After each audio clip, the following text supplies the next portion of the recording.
अस्सलाम वालेकुम, welcome back to Anaya Khan. Viewers, आज हम आपको दिखाएंगे शाहीन शाह अफरीदी और अंशा अफरीदी के वलीमे की खूबसूरत वीडियोस और तस्वीर। उससे पहले आप सबसे रिक्वेस्ट है, अगर आपने हमारे चैनल अनाया ख़ान को सब्सक्राइब नहीं किया तो लाजमी सब्सक्राइब कर लें। आपको बताते चलें, शाहीन और अंशा की शादी एक शाहाना शादी थी जिस पर करोड़ों रुपए खर्च किए गए। इस शादी में सब क्रिकेटर्स और बेशुमार सेलिब्रिटीज़ ने भी पार्टिसिपेट किया। अंशा बारात से भी ज़्यादा वलीमे पर खूबसूरत लग रही थी। अगर बात की जाए अंशा के ड्रेस की तो उसकी कीमत 27 लाख बताई जा रही है।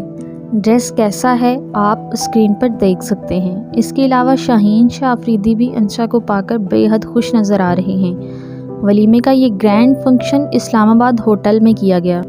ड्रेसिंग से लेकर वेन्यू तक हर चीज़ ऑर्गेनाइज थी। बड़े लोगों के बड़े काम। आपको वलीमे का फंक्शन कैसा लगा कमेंट्स में ज़रूर बताइएगा, और अगर वीडियो अच्छी लगे तो लाजमी लाइक कीजिएगा। मिलते हैं किसी और अच्छी सी वीडियो के साथ, तब तक के लिए बाय बाय।